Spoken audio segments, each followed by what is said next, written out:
A warm welcome from Amsterdam, and thanks for tuning in to a new episode of Game Consultant.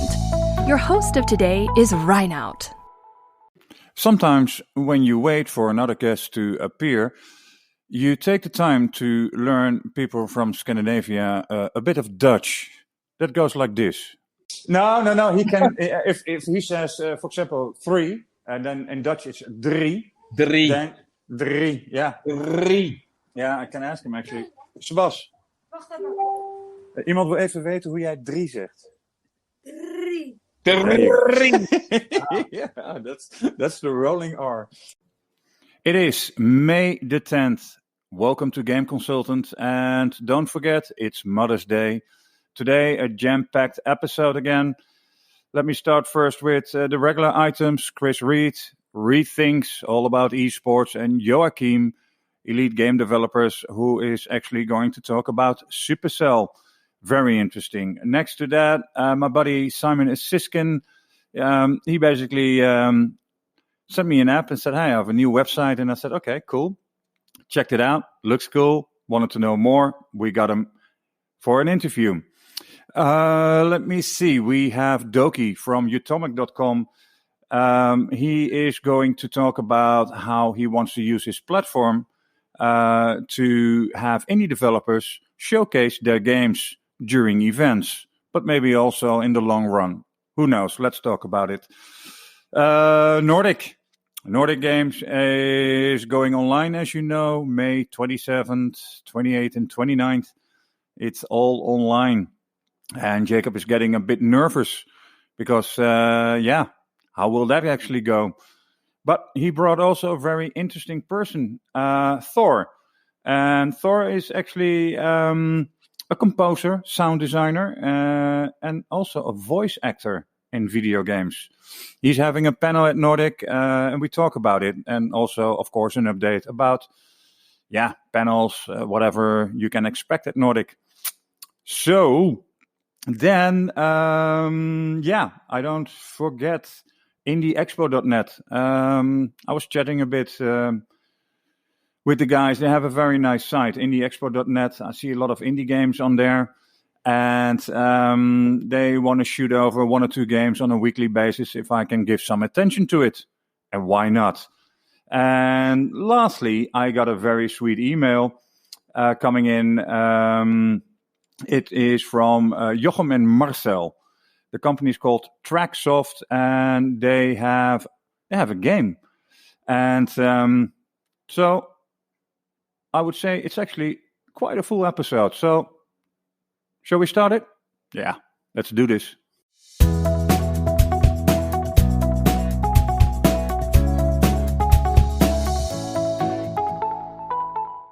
So before we start with the regular items and the interviews I have today, a good friend of mine did send me a link, and he said, hey, can you check out the site? What do you think of it? Do you like it?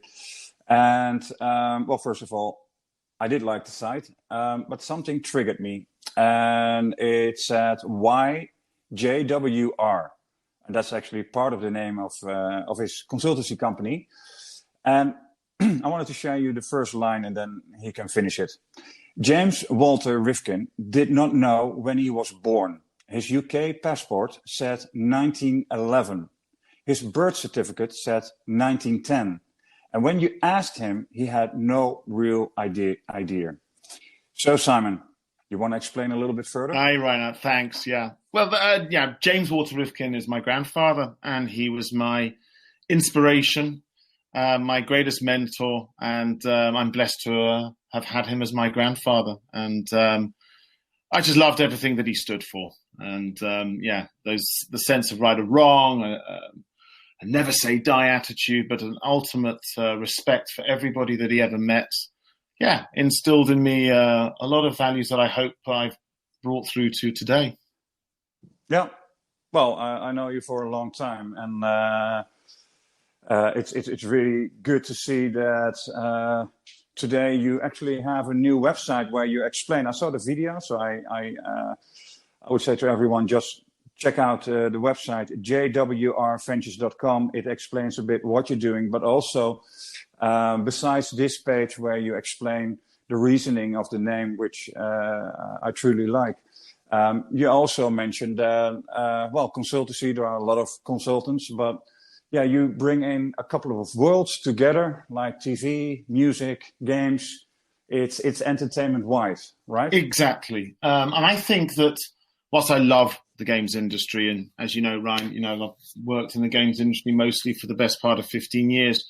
I have other experiences, especially since leaving IQ 2-3 years ago, of working with different media companies, different business models, different marketing and publishing companies that are really innovative when it comes to tech. And I actually think that sometimes can be of value to the clients that I've worked with. To look at things from a different angle has been especially valuable. Yeah. And a nice thing also, I saw Guy Bendoff 2 months ago something saying like on LinkedIn, I'm sparing some time with people that need it, and a lot of people responded because I did follow up on his posting, and people got an hour to have a chat, and you're actually doing the same, I read. That's exactly it, and I saw that from Guy, and I thought, yeah, that made sense. He and I think very similarly about it's that idea. I think I am never happier than when you can together create success, because what's your success is mine. And especially in this time that we're in at the moment, I think that the idea of just helping each other out is something will stand us in the good test of time. So yes, I'm saying to people, look, it doesn't matter which industry you're in, which vertical, whatever stage you're in. If you just like to have a call with me, I would love to do that for free and just see where the conversation goes. If I can help, it would be my pleasure. Perfect. Hey, and in terms of specialties, I read something about business development, which I know you're good at, investment and strategy. But I also read, and this is something I think that fascinates you, it's IP development and exploitation. Exactly. I see this over the last, to be honest with you, almost 30 years of working in.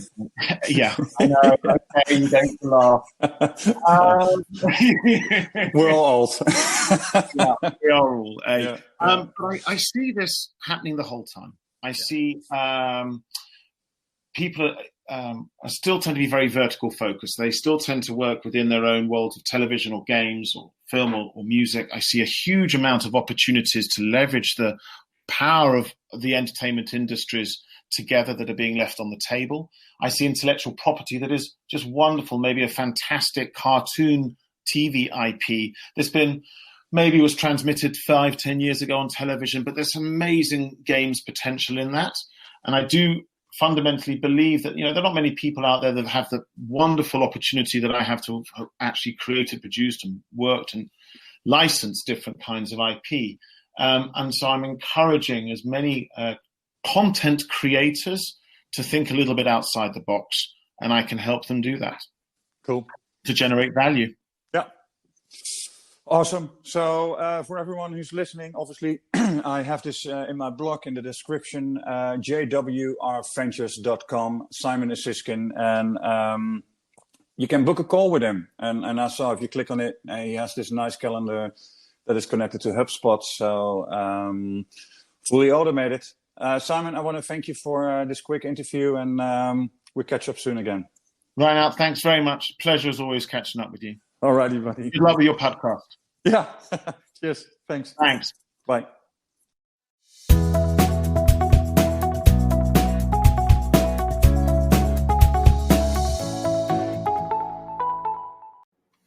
Up next is Joakim. Joakim is from Elite Game Developers.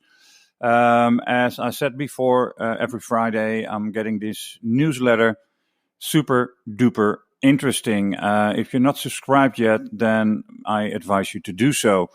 Today he's talking about Supercell, which he has a few takes on. So, Joakim, stage is yours. Thanks, Reinhard. Hi, it's Joakim here from Elite Game Developers. As usual, I've been doing this short clip for Rhino's podcast on the Elite Game Developers newsletter that goes out every Friday, where I cover topics related to gaming startups and gaming companies. So to this week's topic, I wanted to look at Deconstructor of Fun's Deconstruction of Supercell. There's 5 items that I saw kind of stood up in that article that they posted.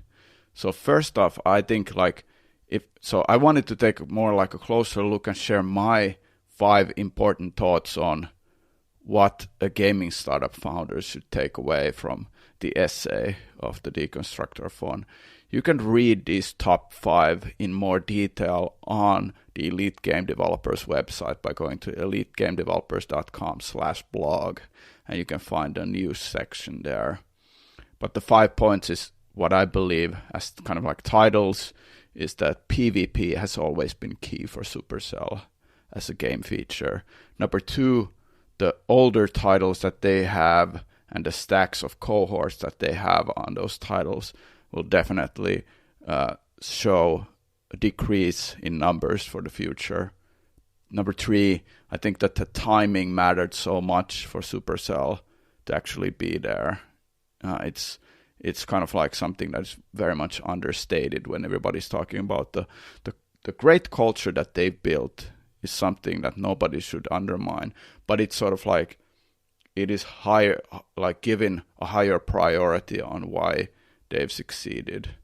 Then number 4, the crowded genres that they're in, they basically dominate those genres where they exist. But there's a few points here in the newsletter that I cover on why the crowded genres matter so much for Supercell.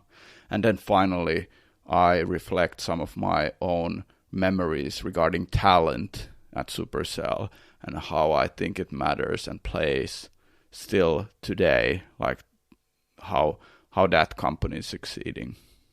And the other content I covered on the newsletter this week was talking about on my blog, like how to work with gaming startup advisors. So I try to give out 3 kind of like clear things that founders need to take into consideration. It's the expectations on both sides, the incentives for the advisor, and how the formality of the advisor role should be taken into consideration. You can find that on the Elite Game Developers blog as well. And then a final mention here is that we have 2 new webinars coming out next week. There's one webinar that I'm doing with Sophie Wu on how like working from home for game teams should be taken into consideration. That is happening on May 15th, so it's like a few days out from now. Head on over to Elite Game Developers and check out the links under the newsletter item there on the blog section. And another webinar that is coming up is on hybrid casual, think like Archero and similar games. So we're with Nick Murray, who's a free-to-play games consultant in Berlin. We're going to do a webinar on long-term engagement in hybrid casual gaming and how it could, like, what kind of things developers should take into consideration there. So, yeah, and there's another blog, a podcast episode actually that came out this week where I talk about how to raise investor money. But you can find that under the podcast section in Elite Game Developers. So that's it for this week. Stay safe and stay well. Thanks, Joakim. And everyone, check out elitegamedevelopers.com. Next, read Things. It's all about esports. Let's do this, Chris.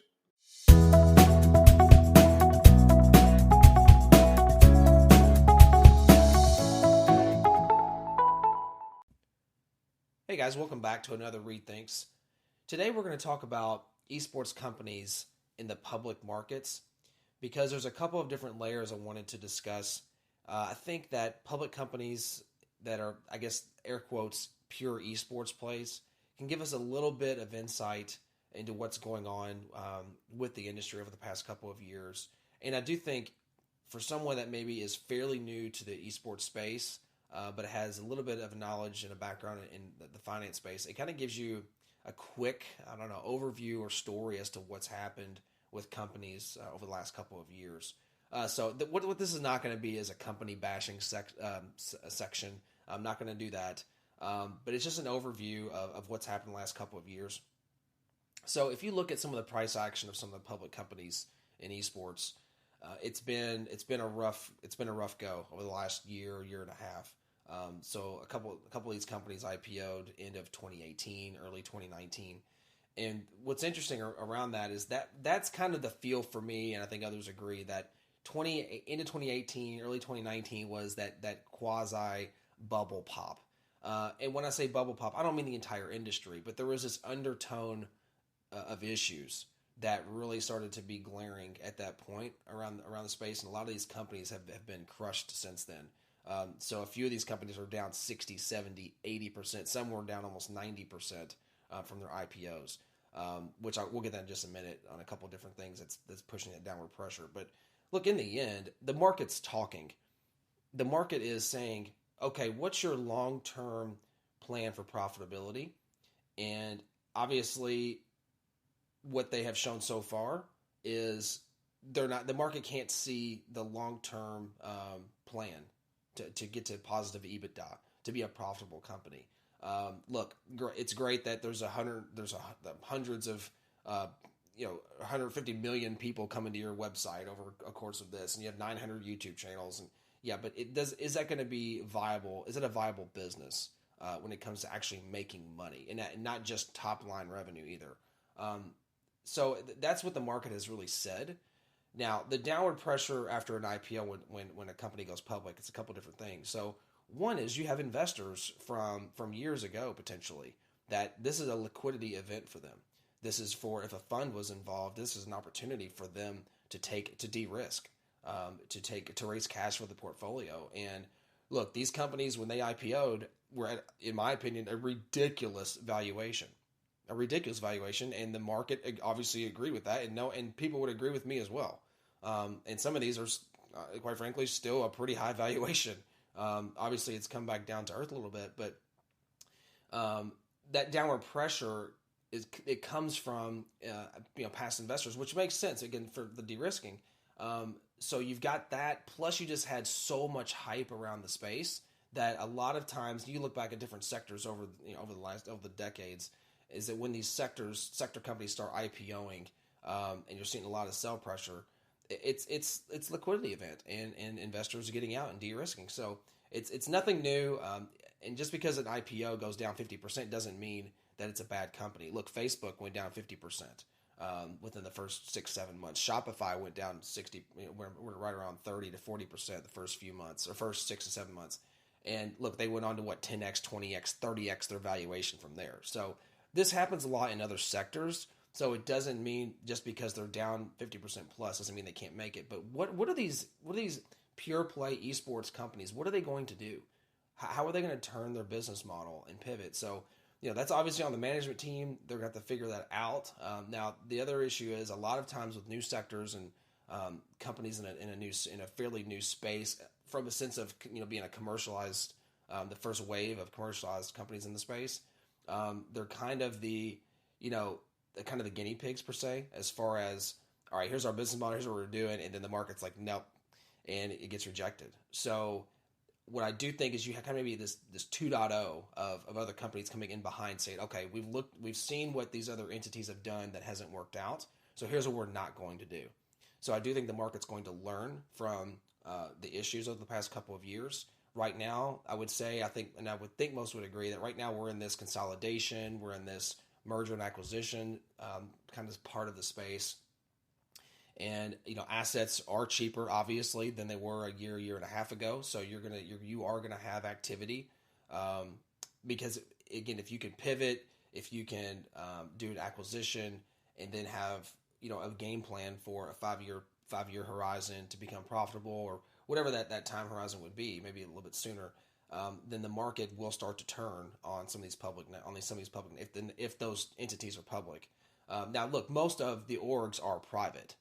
For those that follow the space. So when it comes to on the organization side, and then of course you have you have your publishers, of course, but Activision, ATVI, and EA, and Take-Two. But it's interesting to look at these pure play esports companies. I guess you have to put air quotes around that, but because there's not many of them, but we do have some public data, and it does tell you a little bit of a story of the underlying bubble pop per se that was within that 2018 to the Q2 2019 range. So wanted to go over that. I always think it's interesting to look at price action in the public markets just in general, but then also what the fairly recent IPOs, what they have done, and also having if you know like kind of the history of the financial markets and what IPOs tend to do and what new sectors tend to do and things like that, and kind of the growing pains of kind of a new sector, what has happened in the past and what to expect potentially in the future. I think it's good to give perspective. So hope you guys enjoy this. Would love to hear from you guys. If you have other topics you would like discussed, feel free to reach out to me on LinkedIn, Chris Reed, CRISREED, or hit me up on Twitter at @TheLevelUpEXP. Again, at @TheLevelUpEXP. Thanks. Thanks, Chris. And everyone, check out the Level Up Experience on LinkedIn. On a weekly basis, he's doing interesting interviews. So, the Level Up Experience. Next, we're doing some indie stuff. Let's do the indie stuff.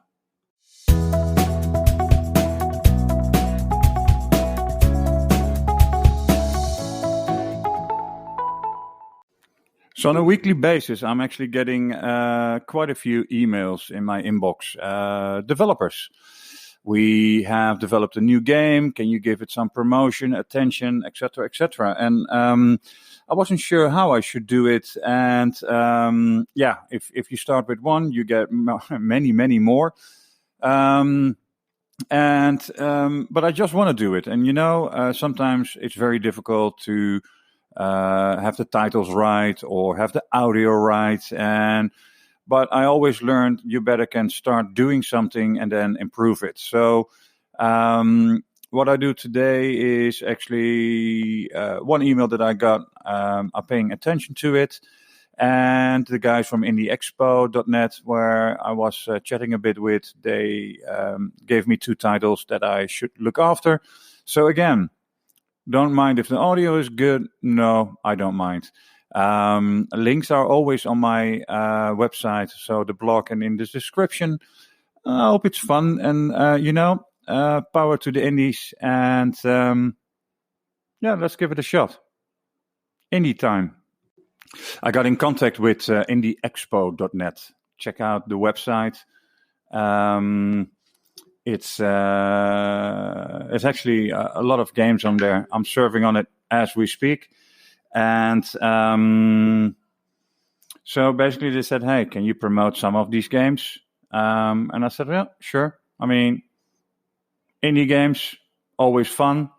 And so they have sections like games that recently gained over 1,000 players. Most download today, last 7 days, most recent. And I like to support these kind of websites. I had one in the past, which was MMOgames.com, and it was really a lot of fun. So, if I look at it, it's the first that they actually mentioned.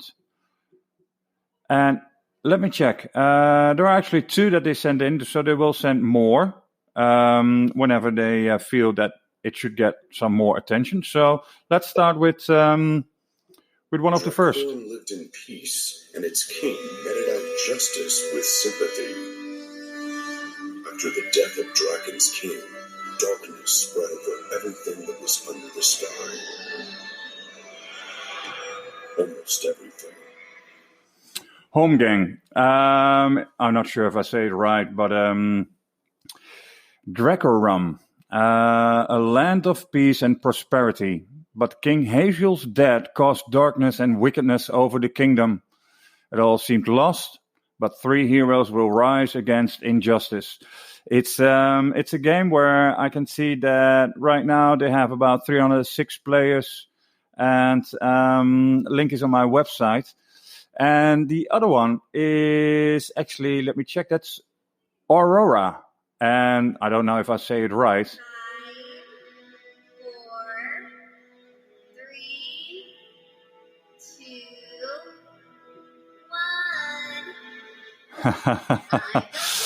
Aurora, The Lost Medallion.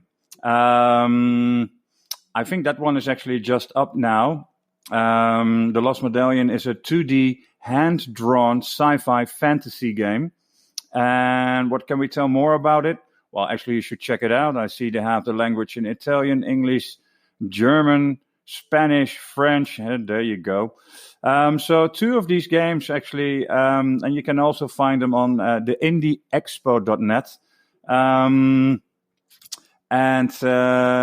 Mario, thank you very much, and keep sending these these fun indie games. Love to promote them. So I got a very sweet email in my inbox, and funny enough, I was watching the trailer, and the music was catchy, I had to say. And what you hear in the background is there you go. That's actually Koromon, if I say it right. And the guys were actually saying like, hey, we're 2 people behind the indie game studio, and it's called Tracksoft. So I have the link on my site. They have a Steam page. They have a trailer. So I put all those links in my blog. And so they released a demo in January. And according to them, they have received tons of positive feedback. Some players even spent more than 100 hours. Well done, guys. We're planning to release the game this summer. And although we have reached around 65,000 unique players following the demo, we're still looking at ways to get our name out there. Besides the fact that I had some questions for me, but that's a different story. I was wondering, since you're actually listening to this podcast, why don't you check it out? The website is koromon.com. As you can see it on my blog also. And whoever is out there and can facilitate some help for these guys, that would be appreciated very much. Hey guys, I wish you the best of luck.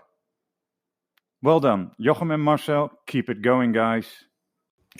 Well, these were the first 2 items on indies, and as said, keep it coming. And if I am able to actually, and I'm not pressed in time, and lately I'm pressed in time, but as much as I can do, I will definitely give some attention to indie game developers. So you have my email address. Most likely, reinouddebraak@gmail.com. So keep sending it. And okay, let's move to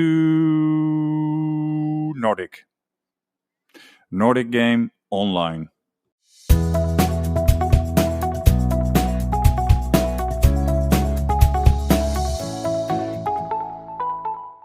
So it's time for a Nordic update. Nordic game. What can I say about it? Nordic goes online. It's May 27th, 28th, and 29th. And as usual, I hope that Jacob will say something funny so I can actually start the episode. Who knows? Last time I had to hit him, and then he went completely wild with all kinds of updates about Nordic. But today, he's not doing it alone. We have, I'm holding my breath if I say it right, Thor Myrdal. Close enough. Deal. So we're kicking it off with you, Jacob. From making a video that went through the history of Nordic, what did you do in the last couple of days, and what is the score so far with the event? I just sat and watched that video over and over again, and just like, oh, this is a great video, man. Well done. Cool. Hey, Thor. No, basically, I went straight into a ton of other tasks. I'm not less enthusiastic, if you are worried about that, from the last time we talked. Yeah. But I will try to restrain myself for this focus of this talk today, and focus on the live stream that we're doing, the speaker program, because I've really tried to create a program that will first of all, be entertaining Yeah. and get you to learn new stuff, and also to be like a mirror to what you can expect for the next Nordic game in November as well. So I have like a mission here to evangelize not only the online version, but also the November version. And that is why it's so really important that we get all the support we can get for the May edition, so that we can actually create the physical version, hopefully, of Nordic Game in late November. So it's all getting together. There's a red thread through it all. Yeah. And that is also why I'm really, really thrilled that Thor have joined us for this talk or this session here now, because he's one of the cornerstones actually of the speaker program. But before I leave the word to Thorn, I'll just mention what some of the highlights of the speaker program. It will kick off on the 27th, as you say. Actually, I'm planning now to do like a sneak preview on the 26th as well, with some brilliant talks in there. I cannot reveal what it will be, but my plan is that to go live and free for all on the Tuesday in the late afternoon, to get people to see what it is that we are trying to achieve. So let's do an update about that later in the. Yeah. We're still at the 8th, and obviously I would say a week before. Then it would be nice if people would be aware that there is something on the 26th. But that's for later. Yeah. Yeah, definitely. So one of the highlights that I wanna bring out here in terms of the talks is obviously one of our great mascots, a guy that has been doing talks exclusively for Nordic in the past 5, 6, maybe even 8 years, and his name is Steve Curran. I don't know if you know him, but he's a great brilliant dude. He started off at the old Edge magazine. I don't know if you remember it. Yeah. But back then, when I started to be like really interested in the industry, he was writing under a pseudonym that was called Red Eye, and he was doing like investigative journalism about the industry. And I was, every time I bought the print magazine back then, I was like, the first thing I wanted to read was the Red Eye section, where he kind of describes how it is to work in the industry, what is the downfalls and the good things. And I was such a fanboy that when I started doing the Nordic Game, I immediately tried to find him, and I had managed, and I got him to work with us. So ever since then, he's been creating unique talks that it's not like the normal talk, where it's a PowerPoint and they go through some tech thing, but which is great. But Steve's more about doing weird kind of theatrical sessions. And so for normally he does that in front of a live audience, and everybody's like, that is amazing. But for this edition, the online only NT20 in late May here, he's doing something really funny. He's inviting people into his Animal Crossing garden to do a guided tour where you can experience all the neat stuff that he's made in there.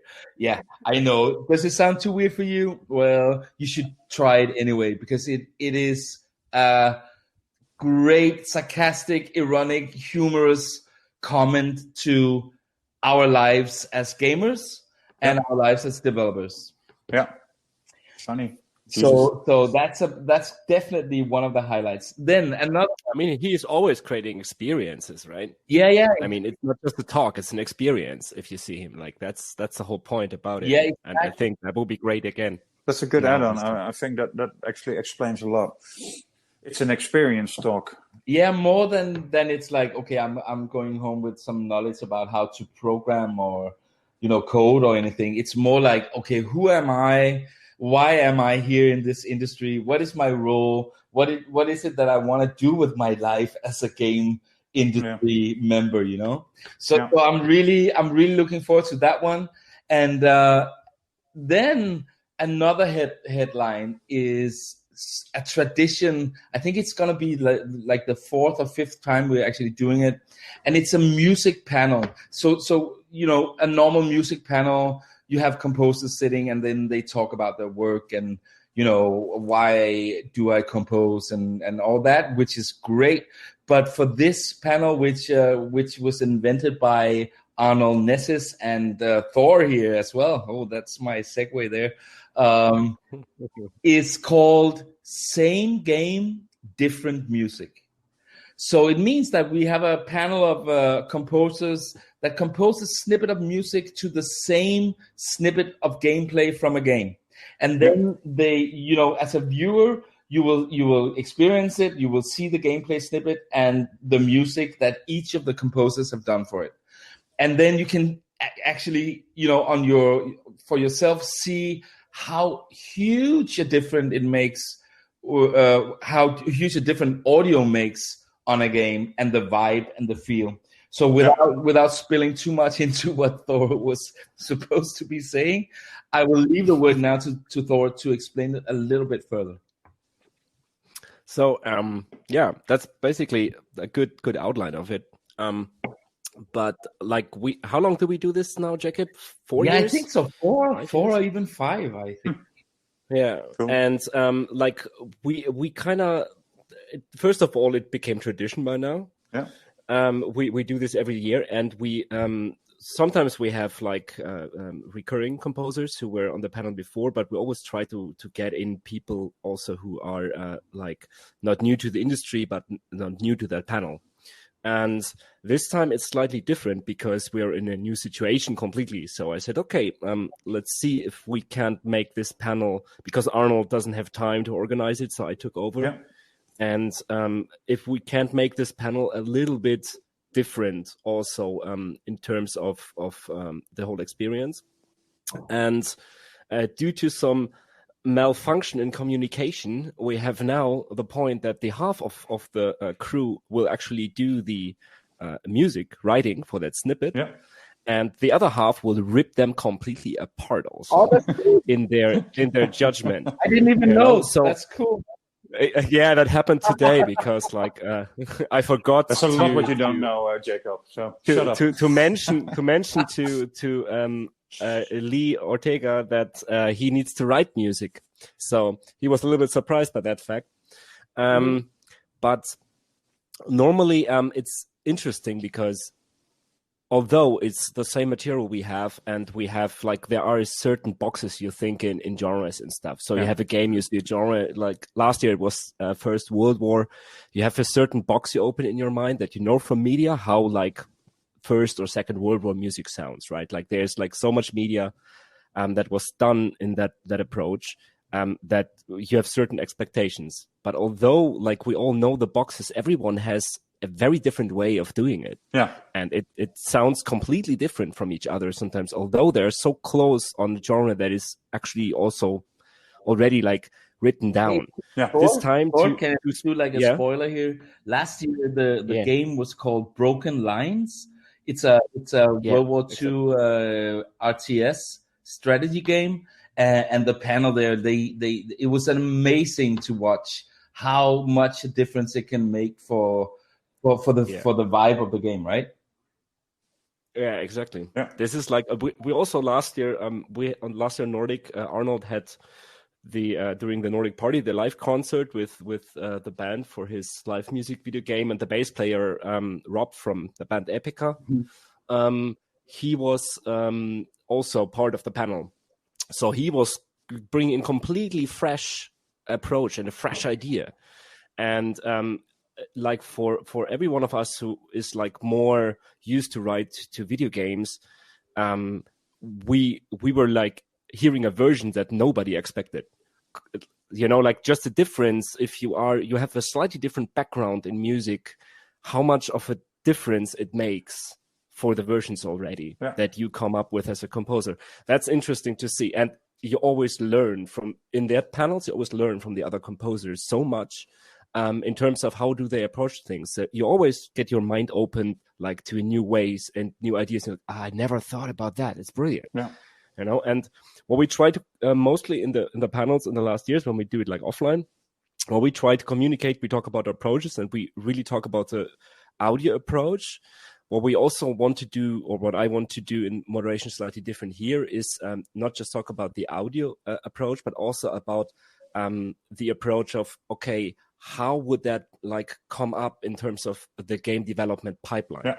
So what can game developers learn from that, not just by choosing the right composer and taking their time to look for the right composer for the game, because through that kind of panels, you can see how different the approaches are.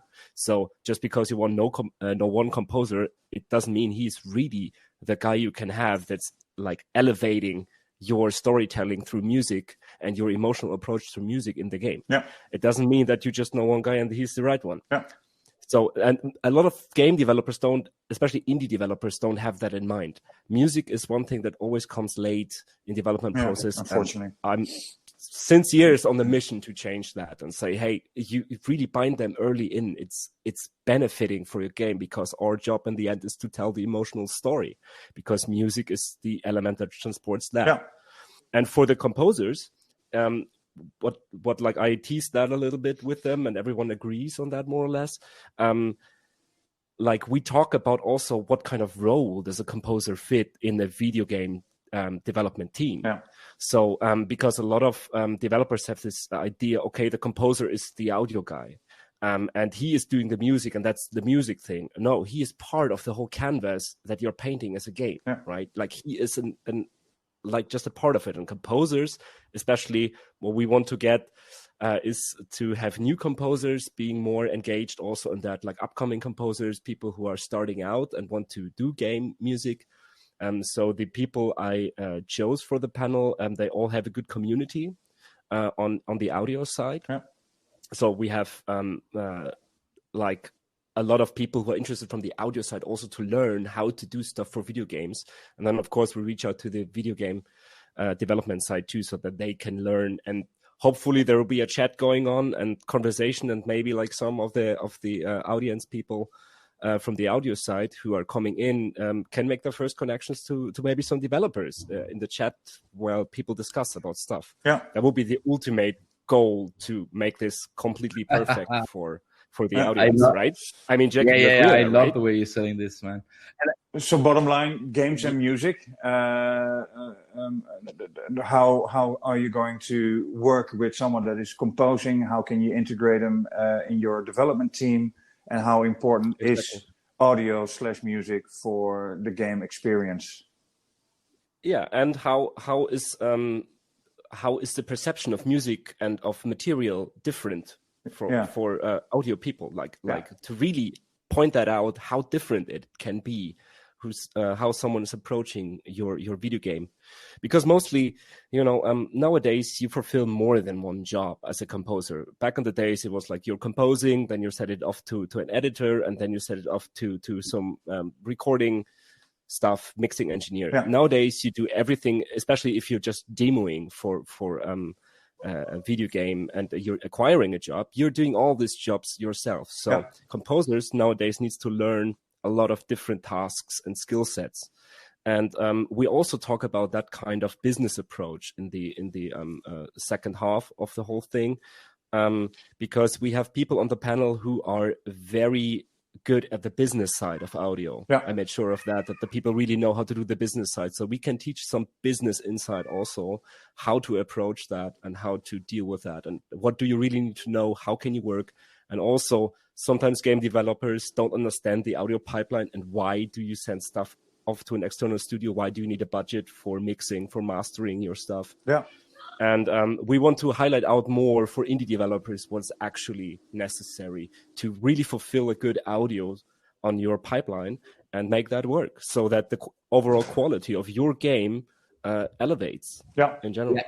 Yeah. Can I just jump in here and say that's an amazing concept, right, Reino? Can I jump in here? And was that a registration? What?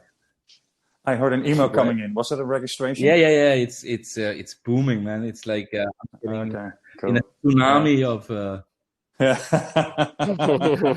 I just wanted to do the last comment there and to say that our goal is that after every talk in the live stream program, the speakers, I will force them, or at least ask them politely, to join us on the Discord server after the talks, so that if you have seen a talk and you have maybe seen the Q&A, that will be part of it as well, but you really didn't get an answer to your question, then you can jump straight into the Discord server, the Nordic Game 20 Discord server, and meet the speakers afterwards there and continue your debate or discussion or your question there. Yeah.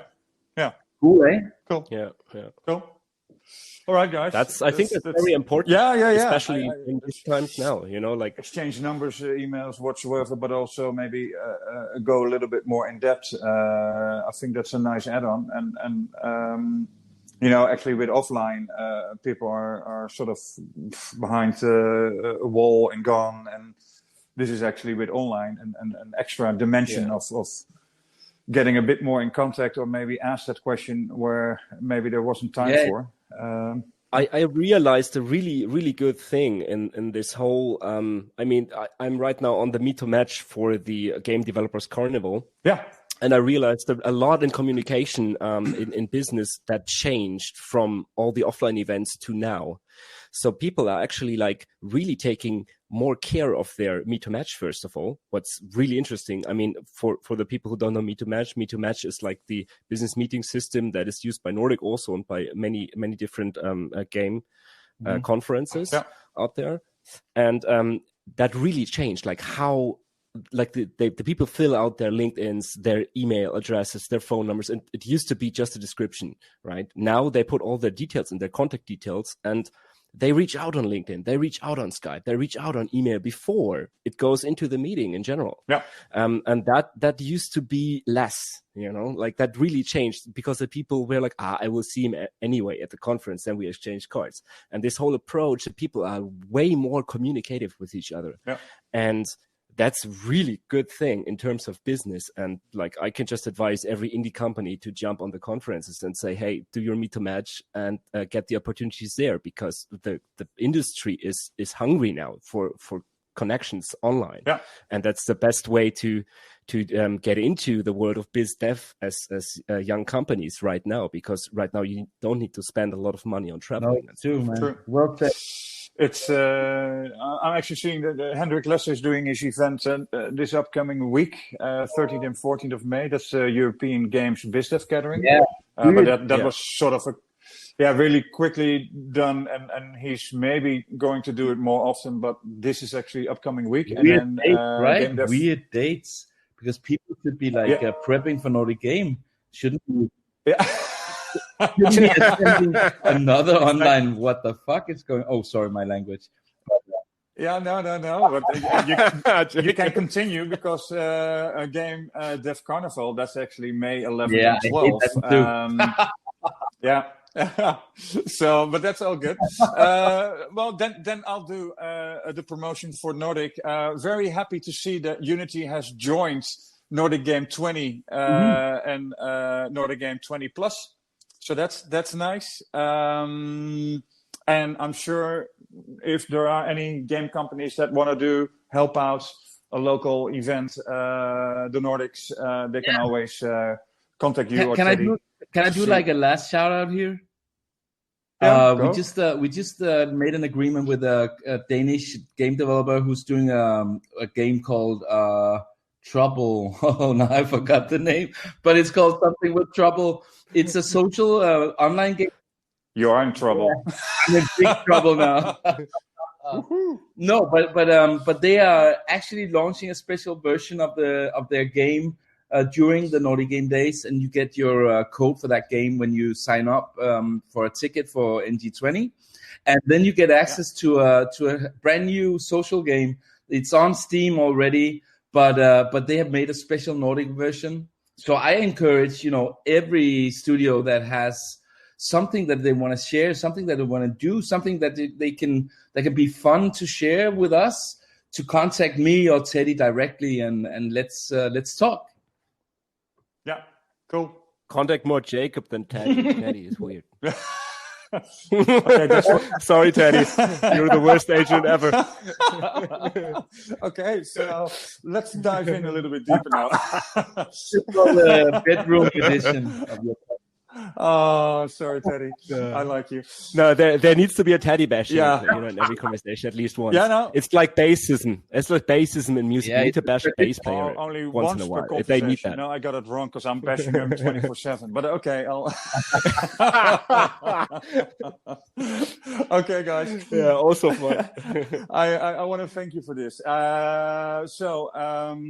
Besides very nice speakers and a panel about music, which is very important for gaming anyways, also very interesting, as in a recap, that any people that are in a panel, as far as they can, they will be on the Discord channel to host a series of questions that people have. And any game developer out there that has something to demonstrate or whatever, they want to show something or share something, reach out. And if there are people interested in sponsoring, there are always certain packages, they are top donations. priority, man. Yeah, exactly. And the tickets, €99. Explain it one more time, because some people are saying, I'm scrolling on the site and I don't know where to click. Well, that couldn't be the case, but it's €99. You have your ticket for Nordic Online and Nordic Plus later on in the year, right? Exactly. Bingo. €99. That's yes, too it easy. Is. Cool.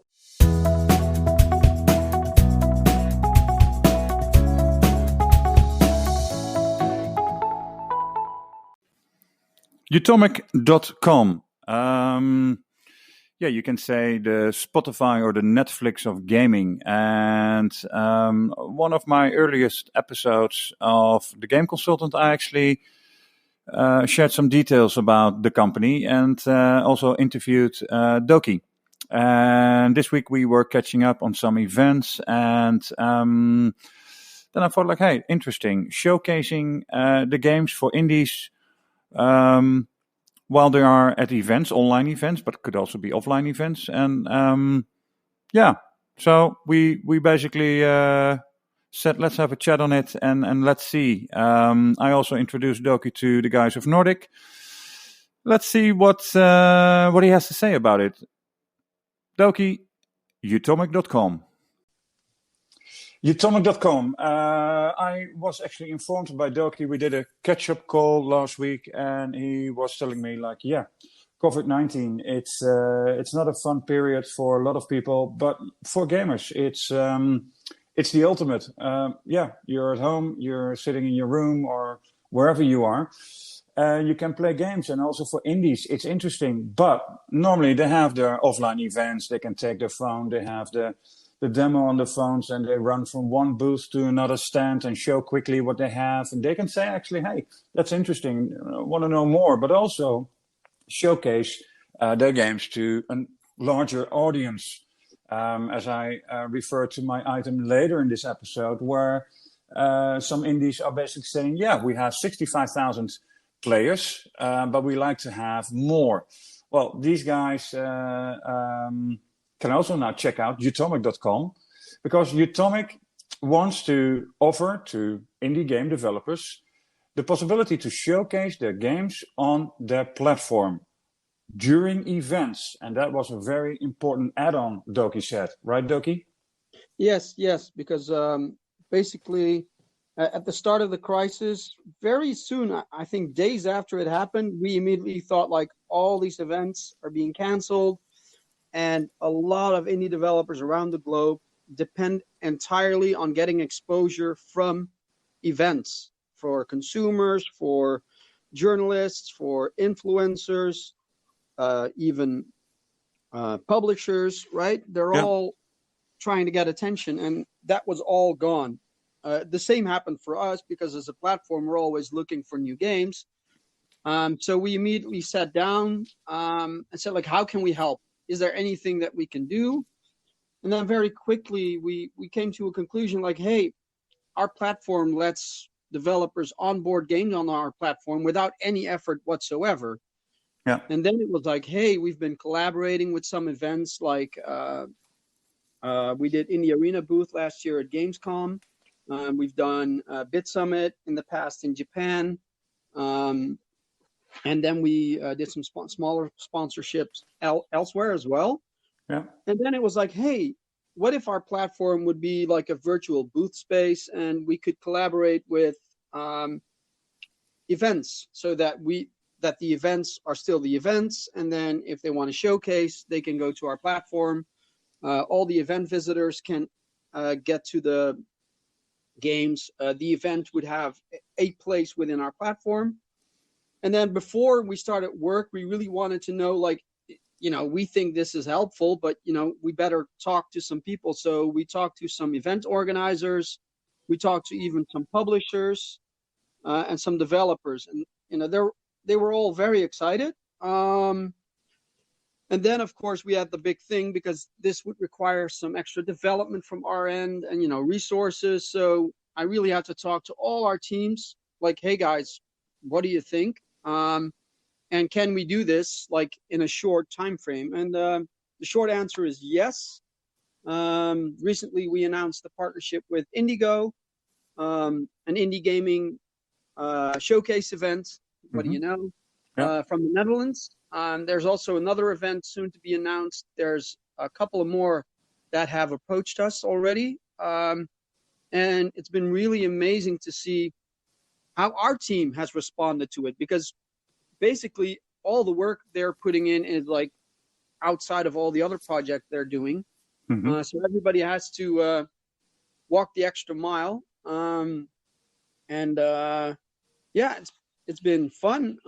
Actually, right now we're onboarding games. One of the key questions we got, like everybody was like, technically, like, what do we got to do? And then basically it's if you're an indie, we only do this through events. So we don't do showcases right now directly because we really want to aggregate everything through those events. I also think it's smart because it gets more exposure. So definitely sign up for those events. And maybe tell those events about Utomik as a platform. And what you got to do is simply give us a build, be it a Steam build, be it a DRM-free demo build, and then we'll take care of the rest. One of the key things that we are not doing is the proper testing. So usually when we get games on our platform, it's like, give us the build, we'll take care of everything, and it'll be on our platform. Yeah. In this case, because we're doing this on a voluntary basis, on best effort. Yeah. So we get the games. We do, as our CTO would call, a smoke test. It's something from back in the hardware days where we just switch something on. Does it work? Does it not smoke? No, it's not burning. It must be okay. Yeah. And then all the rest of the testing we leave to the event organizers because they want to get good games on their events.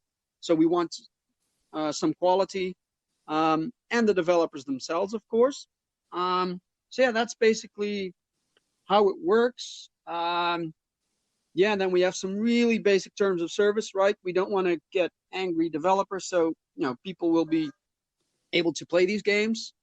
And one of the key decisions we've made is that everybody that plays Utomik will also be able to play the games and discover the games. And the event will have its separate page within our app, essentially, where all the games can be found, so people can search them and find them everywhere. So that's in a nutshell what we're doing, and it's nice. We like it. Yeah, cool. And they can just go to the website utomik.com, or is there anything, a special page? Right or now, we haven't done anything on our website. The best thing you can do is look at all the events that you used to participate in. Maybe you can tell them about what we're doing. We haven't been shouting about this because we only recently started doing this. I'm pushing our team to get more bandwidth. Because we've got more events already approaching us, but we really feel that this is a really cool thing to do.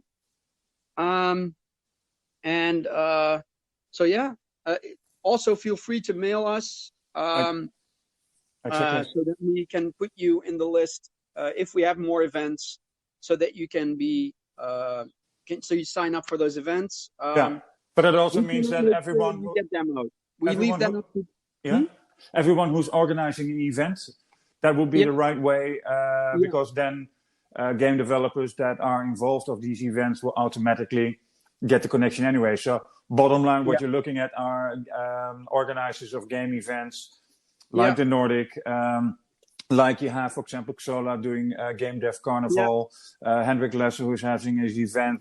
There's so many coming up, Indigo, as I'm describing. So if you're organizing an event or you want to do anything online, it's all about games. It's about showing the new games that have been released or about to be released, then reach out to Doki of Utomik.com.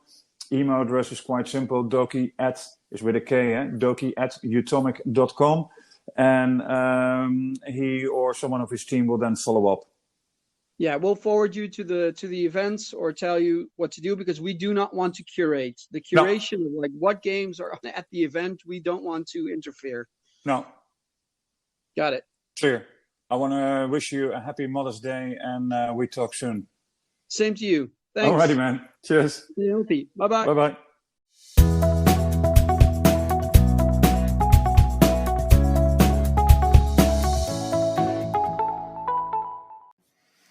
So that was all for today. That was actually a mighty interesting episode, if I may say so. Several people got to talk about their games, their passion. Definitely I have an item in mind when it comes to music, so I'm definitely going to ask Thor to come back in the show. Indies, I definitely want to give more attention to the indie game developers. I think they deserve it, and I love the item of Joakim with looking at such a huge company as Supercell is. But also, guys, there are some online events coming up. The event of Hendrik Lesser, Xola with Game Dev Carnival, and Nordic. It's all happening in May. So if you're listening to this, check it out. It's the dates and the links to these events to register are on my site /blog. As I always say, ciao for now.